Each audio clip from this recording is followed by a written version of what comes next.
guys, I'm Jodi, book fanatic. Welcome back to my channel, and today I'm going to talk to you about the books I managed to read in February. I managed to read 5 books in February, and I'm going to give you my ratings from lowest to highest.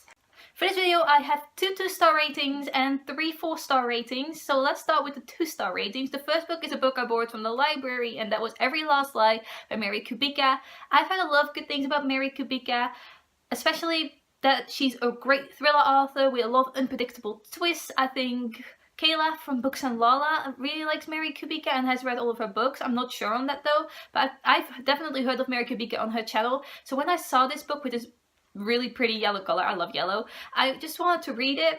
It was kind of boring, not going to lie, especially the resolution at the end of the book just wasn't a resolution to me. It was unpredictable, boring, and ultimately super disappointing. This book follows 2 perspectives, Clara in the present day and her husband Nick, now deceased, in the past, and we're figuring out what Nick was doing, why he's dead now because his car crashed into a tree, and Clara thinks that her husband's death wasn't an accident. She actually thinks it was some sort of murder or manslaughter or something like that. This whole book is basically Clara trying to figure out if she's either paranoid or if her husband was actually murdered. The characters in this book were completely unlikable, and I don't have to like the characters in books. Like, I especially like it when there are really morally great characters in this, but there was nothing redeemable or likable about any of the characters. So there has to be some sort of likability. Like, I have to feel sympathy for the main character who has just lost her husband, otherwise I just do not care enough.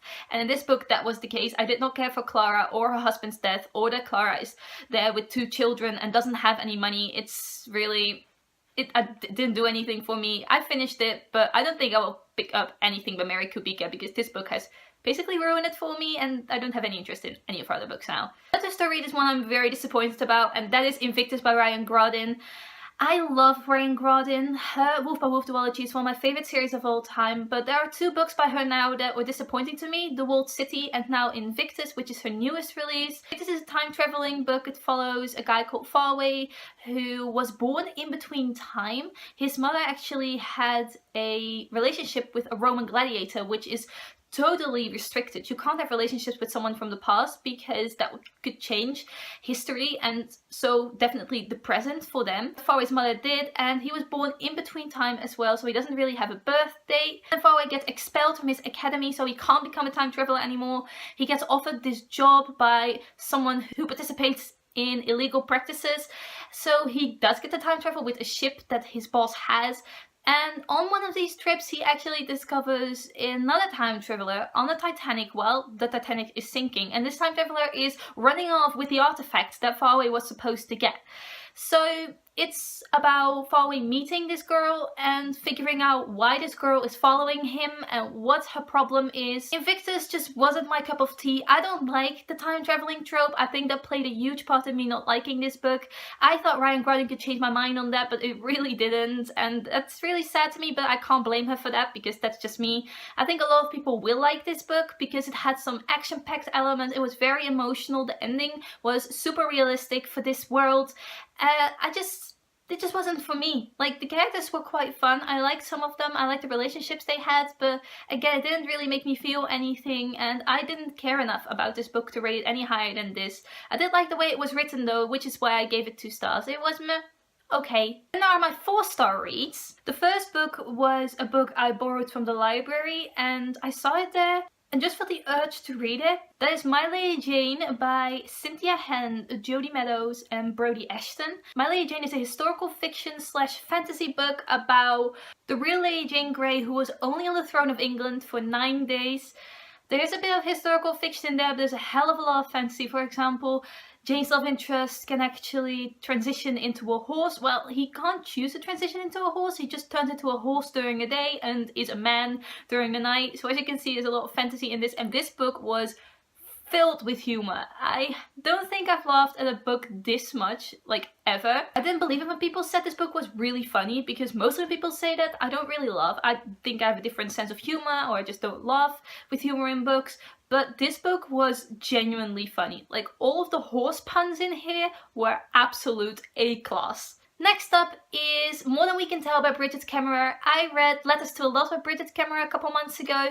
I really liked that one. I rated 4 stars as well. And then there was this book, More Than We Can Tell, which is a standalone spin-off from the first book. It follows side characters from the first book, but doesn't really focus on the characters from Letters to a Lost anymore. But this one was really good. I rated 4 stars.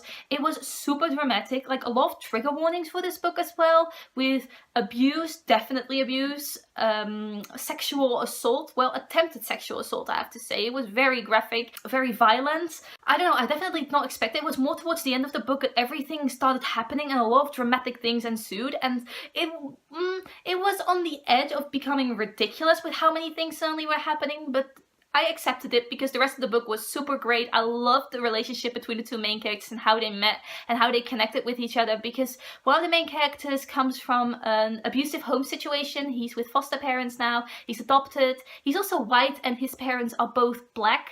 And I really love how that was dealt with.